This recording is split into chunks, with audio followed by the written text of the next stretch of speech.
Hello friends, मेरा नाम है अब्दुल सादिक और आप देख रहे हैं आपका अपना YouTube channel education tech flow. आज की वीडियो में हम पढ़ेंगे संसाधन एवं विकास। जो हमारी आज की लास्ट क्लास होगी संसाधन एवं विकास की। 2 क्लास में हम संसाधन एवं विकास को आधा से ज़्यादा कवर कर चुके हैं। अगर आपने वो वीडियोस नहीं देखी, नीचे डिस्क्रिप्शन और ऊपर कार्ड में उनकी लिंक दी हुई है, आप वहाँ से जाकर के देख सकते हैं। और ये आज की हमारी लास्ट क्लास होगी। और आपको पता है मैं अपनी हर वीडियोज़ में पहले रिवीजन कराता हूँ, तो चलिए सबसे पहले एक क्विक रिवीजन करते हैं प्रीवियस 2 क्लासों का, फिर उसके बाद करेंगे आज की क्लास शुरू। तो सबसे पहले हम पढ़ रहे थे संसाधन एवं विकास, तो हम उसका रिवीजन करते हैं। संसाधन जानते हैं संसाधन क्या होते हैं। हमारे पर्यावरण में प्रत्येक वस्तु जो हमारी आवश्यकताओं को पूरा करने के लिए प्रयोग में लाई जाती है तथा उसको बनाने के लिए हमारे पास प्रौद्योगिकी यानी कि टेक्नोलॉजी अवेलेबल है, उसे संसाधन कहते हैं। फिर उसके बाद मैंने आपको पढ़ाया था संसाधनों का वर्गीकरण और उसके बाद संसाधनों का के प्रकार। तो संसाधनों के प्रकार जानते हैं। संसाधनों के 4 प्रकार होते हैं। एक होता है उत्पत्ति के आधार पर, दूसरा होता है समाप्यता के आधार पर, तीसरा होता है स्वामित्व के आधार पर और चौथा होता है विकास के स्तर के आधार पर। ये तो थे संसाधनों के प्रकार जो हमने समझे। और उसके बाद पढ़ा था हमने संसाधनों का विकास, फिर संसाधनों का नियोजन और संसाधनों का संरक्षण। इसके बाद आते हैं आज की क्लास शुरू करने के लिए। चलिए दोस्तों शुरू करते हैं आज की क्लास। आज की क्लास में हम सबसे पहले पढ़ेंगे जो हमारा टॉपिक है भू संसाधन। जानते हैं भू संसाधन क्या होता है। भू संसाधन का मतलब है भूमि संसाधन। भूमि हम सभी जानते हैं भूमि क्या होती है।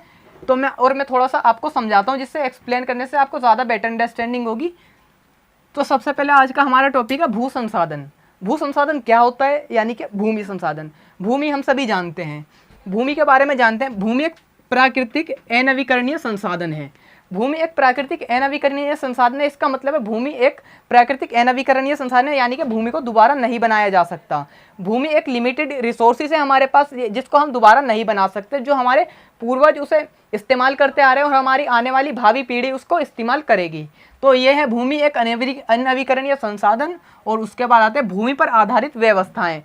भूमि पर क्या क्या व्यवस्थाएं वे हम जान लेते हैं और किस प्रकार की व्यवस्थाएं होती हैं, हम क्या क्या करते हैं भूमि पर आधारित व्यवस्थाएं जानते हैं। भूमि पर आधारित व्यवस्थाएं सबसे पहले प्राकृतिक वनस्पति। जितनी भी प्राकृतिक वनस्पति होती है वो हमारी भूमि पर पाई जाती हैं। और वन्य जीव जो होते हैं वो भी भूमि पर पाए जाते हैं। उसके बाद मानव जीवन भी भूमि पर ही आधारित है। भूमि ही एक ऐसा, पृथ्वी एक ऐसा ग्रह जिस पर मानव जीवन है। उसी के बाद कोई ऐसा ग्रह नहीं है जिस पर जीवन है। हालांकि अब तक हम मंगल पर भी पहुंच चुके हैं और चंद्रमा पर भी पहुंच चुके हैं, लेकिन वहाँ पर अभी जीवन संभव नहीं है क्योंकि वहाँ ऑक्सीजन की कमी है। और जो हमारी आर्थिक क्रियाएं होती हैं, आर्थिक क्रियाओं का मतलब होता है जो हमारी पैसे से मनी रिलेटेड जो भी एक्टिविटीज़ होती हैं उसको आर्थिक क्रियाएँ बोलते हैं, जिसको इंग्लिश में हम इकोनॉमिक्स एक्टिविटी बोलते हैं। फिर आते हैं परिवहन और संचार। परिवहन और संचार भी भूमि पर ही आधारित है। अगर हमारे पास भूमि ना हो तो शायद हम इन सभी क्रियाओं को नहीं कर पाएंगे जो हमारी क्रियाएं हैं। ये हमारी क्रियाएं जो भूमि पर ही आधारित हैं। इसके अलावा हम भूमि के बिना इसको कल्पना करना भी संभव नहीं है। उसके बाद आते हैं भारत में पाई जाने वाली भू आकृतियाँ। भारत हम जानते हैं जैसे हर देश की अलग अलग भू आकृतियाँ पाई जाती हैं, कहीं पर्वत और कहीं पठार और कहीं मैदानी क्षेत्र होता है। इसी प्रकार भारत में भी हर प्रकार की भू आकृतियाँ पाई जाती हैं। तो जानते हैं भारत की भू आकृतियों के बारे में। भारत में भू आकृतियाँ कुछ इस प्रकार से पाई जाती हैं। मैदान, पर्वत और पठार। भारत के अंदर मैदानी क्षेत्र सब में ज़्यादा पाया जाता है जो कि 43% है। और उसके बाद आते हैं पर्वतीय क्षेत्र। हमारे पर्वतीय क्षेत्र जो है वो हमारे 30% हैं और पठारीय क्षेत्र जो हमारे 27% हैं। उसके बाद जानते हैं ये जो हमारे क्षेत्र हैं इनका हमारे क्या उपयोग होता है। भारत की इन व्यवस्थाओं में क्या काम करते हैं, इनका किस कार्य में आते हैं ये क्षेत्र। तो जानते हैं मैदानी क्षेत्र, पर्वत और पठार के बारे में। मैदानी क्षेत्र जो होते हैं कृषि और उद्योग के लिए बहुत उपयोगी साबित होते हैं। जितनी भी कृषि और उद्योग होते हैं ज़्यादातर मैदानी क्षेत्रों में ही होते हैं। हालांकि चाय की पत्ती की खेती को छोड़कर ज़्यादातर खेती हमारी मैदानी क्षेत्रों में ही होती है। चाय की पत्ती की खेती आसाम, दिसपुर और अरुणाचल प्रदेशों में के कुछ राज्य हैं उनमें होती है जहाँ पर पहाड़ पाए जाते हैं, पहाड़ या और पर्वत पाए जाते हैं। उसके बाद आते हैं पर्वतीय क्षेत्र। पर्वतीय क्षेत्र क्या होते हैं और वहाँ पे उनसे हमें क्या लाभ होता है। पर्वतीय क्षेत्र जो होते हैं वे नदियों का प्रवाह सुनिश्चित करते हैं। जो 12मासी नदियाँ होती है वे उसका प्रवाह सुनिश्चित करते हैं ताकि जब सर्दी के मौसम में पर्वतों पर बर्फ़ पड़ती है और वो गर्मी के मौसम में पिघलती है तो हमारी नदियों का प्रवाह सुनिश्चित होता है। वे पिघल के हमारी नदियों में आती है और नदियों का प्रवाह बना रहता है। और उसके बाद आते हैं पर्वत किस काम में आते हैं, पर्यटन विकास। जी हाँ दोस्तों, ये सबसे इंपॉर्टेंट पॉइंट है, आप इसको हाईलाइट कर लीजिए और ये कभी पेपरों में आपके एग्जाम में 1 से 2 नंबर में पूछे जाते हैं। पर्वत, मैदान और पठार के क्या कार्य होते हैं और ये किस तरह सहायक होते हैं हमारी आर्थिक क्रियाओं, सामाजिक क्रियाओं में। तो पर्यटन विकास से हमारा अभिप्राय यह है कि जितने भी लोग, ज़्यादातर लोग जो होते हैं वो हमारे पर्वतीय क्षेत्रों में जाना पसंद करते हैं। हालांकि मैदानी क्षेत्रों में भी बहुत सारे पर्यटन विकास के स्थल हैं, लेकिन जो ज़्यादातर लोग गर्मी के मौसम में पहाड़ों पर जाना, पर्वतों पर जाना पसंद करते हैं। वहीं जब सर्दी में हिमपात यानी कि वहाँ पर बर्फ़ पड़ती है तो भी लोग वहाँ जाना पसंद करते हैं। उसके बाद आते हैं पठारीय क्षेत्र। पठारीय क्षेत्र में क्या होता है, भारत में 27% पठार पाए जाते हैं और उन पठारों के अंदर खनिज, जीवाश्म ईंधन के अपार भंडार हैं।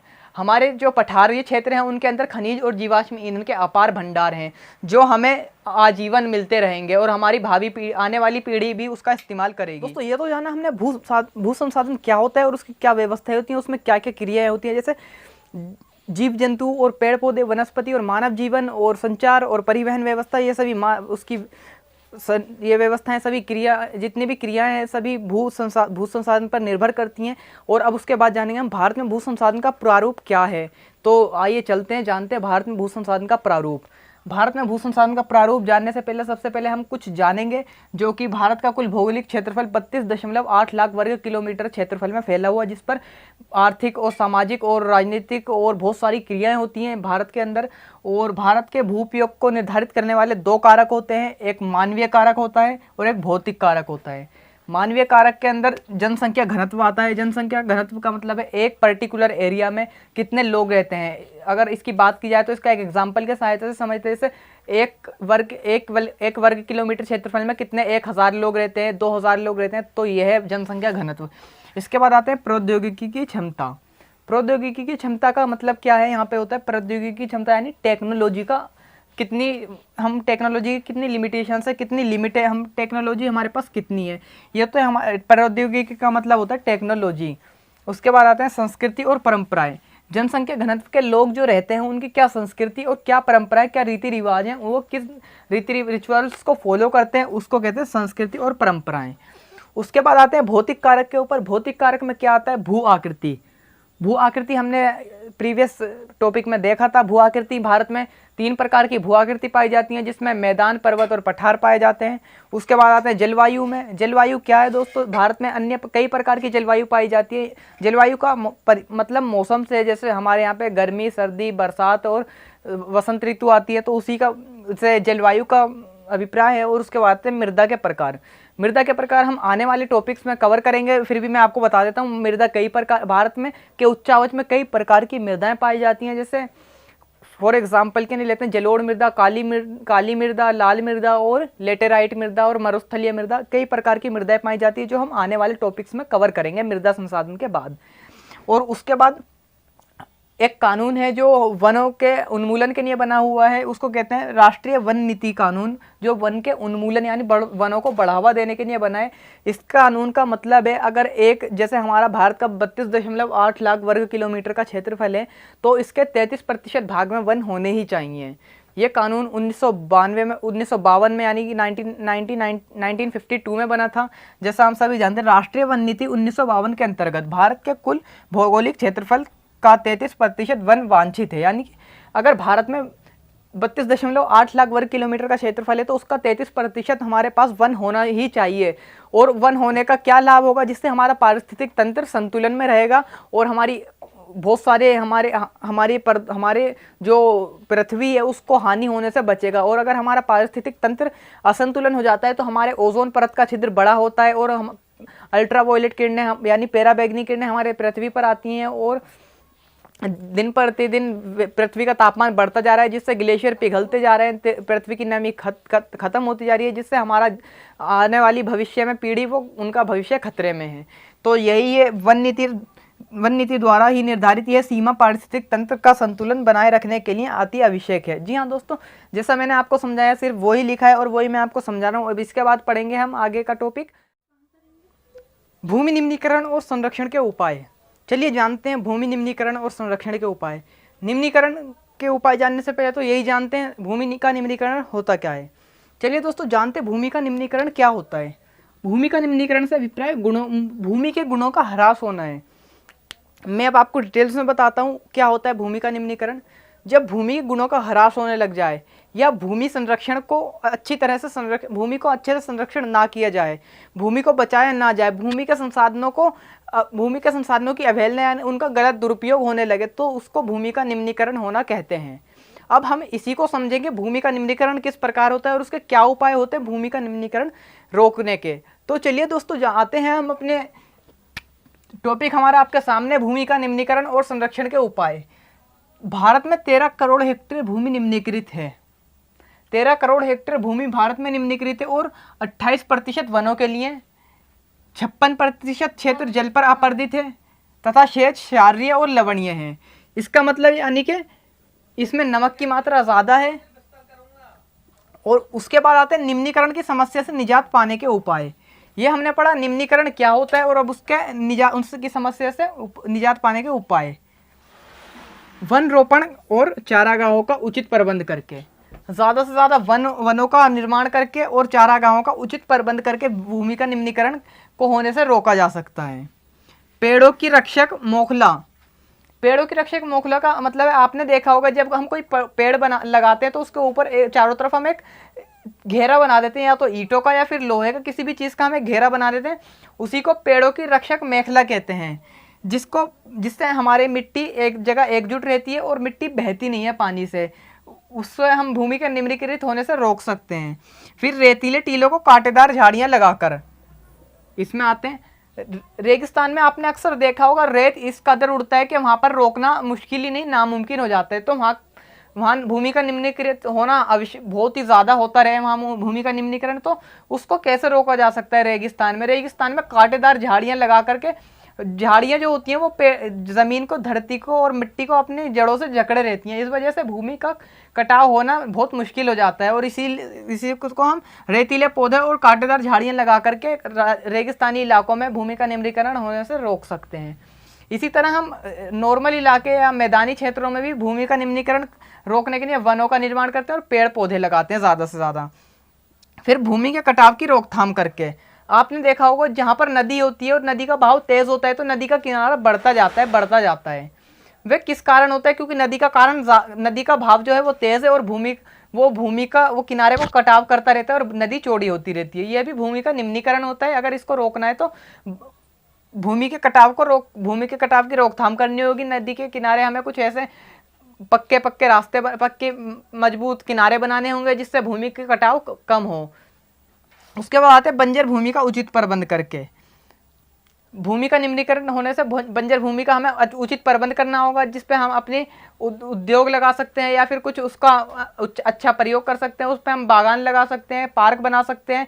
बंजर भूमि पर हम कुछ ऐसा कर सकते हैं जिससे भूमि का निम्नीकरण ना हो। उसके बाद आता है खनन नियंत्रण करके।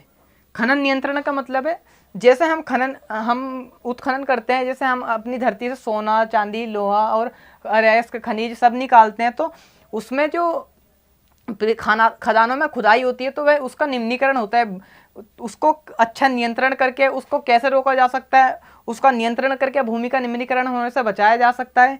और इसके बाद आते हैं अपने लास्ट पॉइंट की ओर, औद्योगिक जल का उचित निपटारा करके।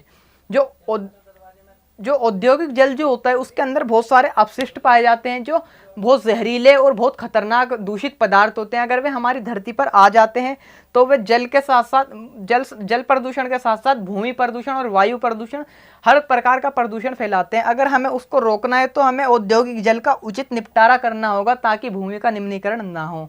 यह तो था भूमि का निम्नीकरण। इसके बाद जानेंगे भूमि का मृदा संसाधन। मृदा के प्रकार।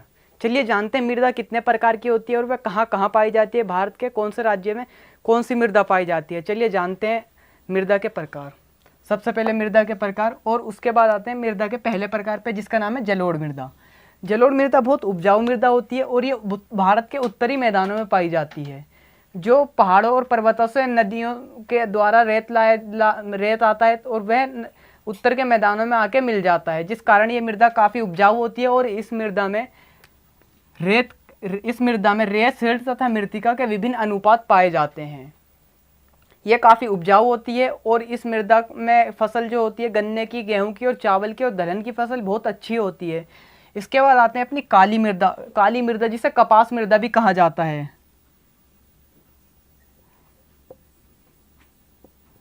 कपास मृदा, काली मृदा जिसे कपास मृदा भी कहा जाता है, ये दक्कन के पठार और उत्तर पश्चिमी भागों में पाई जाती है। ये महाराष्ट्र और मध्य प्रदेश और छत्तीसगढ़ के पठारों में पाई जाती है। इसमें मृदा कैल्शियम कार्बोनेट, मैग्नीज के पोटेशियम तथा चूना जैसे पौष्टिक तत्व पाए जाते हैं। ये भी काफ़ी उपजाऊ मृदा होती है और ये इन सब जगहों पर पाई जाती है। इसके बाद आते हैं लाल और पीली मृदा। लाल और पीली मृदा दक्कन के पठार और पूर्वी और दक्षिणी हिस्से में पाई जाती है। इस मृदा में लोहा नामक धातु पाया जाता है। लोहा नामक धातु पाया जाता है। इसके बाद आते हैं लेटेराइट मृदा। लेटेराइट मृदा दक्षिणी राज्य के महाराष्ट्र के पश्चिमी घाट, ओडिशा और पश्चिम बंगाल के हिस्सों में पाई जाती है। यह मृदा अम्लीय मृदा होती है। इसे पोषक तत्वों की कमी होती है। लेटेराइट मृदा में पोषक तत्वों की कमी होती है। और इसके बाद आते हैं अपनी अगली मृदा, जो मैंने यहाँ पर नहीं लिख रखी, वो मैं आपको ऐसे एक्सप्लेन करके बताऊंगा। फिर आते हैं मरुस्थलीय मृदा और वन मृदा पर। मरुस्थलीय मृदा वह मृदा होती है जो वह रेतीली मृदा होती है जो हमारे मरुस्थल यानी रेगिस्तान में पाई जाती है। उसमें कटीले पौधे उगते हैं और वह रेगिस्तान में बहुत मात्रा में पाई जाती है। उसके बाद आते हैं वन मृदा। वन मृदा वह मृदा होती है जो हमारे वनों में पाई जाती है। इसके बाद आते हैं मृदा अपरदन और संरक्षण। सबसे पहले जानते हैं मृदा अपरदन होता क्या है। आपने देखा होगा कभी कभी नदी के किनारे अगर आप गए होंगे या आपका घर होगा तो आपने देखा होगा कि नदी जब तेज बहाव से आती है तो मृदा उसका किनारा अपने साथ बहा के ले जाती है, कहीं पर अपने नई धाराएं बना लेती है। उन धाराओं के अंदर जो मृदा बह जाती है, जो मिट्टी के कण बह जाते हैं, उससे एक बहुत बड़ा मृदा का हिस्सा कट के बह जाता है। उसी को मृदा अपरदन कहते हैं। और मृदा का संरक्षण क्या है? मृदा अपरदन होने से बचाना। मृदा अपरदन होने से हम कैसे बचा सकते हैं? नदी के किनारे हम पेड़ पौधे लगा के बचा सकते हैं। नदी के किनारों को पक्का बना करके बचा सकते हैं। यही मृदा के संरक्षण है। तो ये था हमारा आज का ये चैप्टर जो हमने कंप्लीट कर लिया। इसके बाद हम मिलेंगे आपसे नेक्स्ट चैप्टर में। आप कौन सा चैप्टर चाहते हैं आप हमें कमेंट बॉक्स में बता सकते हैं। तो धन्यवाद आप सभी का इस चैप्टर को अच्छे से देखने के लिए, समझने के लिए। और अगर आपने पूरा चैप्टर देखना है तो आप ऊपर कार्ड और नीचे डिस्क्रिप्शन में जाकर के उसकी लिंक देख सकते हैं और पूरा चैप्टर आप समझ सकते हैं। मैं अब्दुल सादिक और आप देख रहे हैं आपका अपना YouTube channel education tech flow.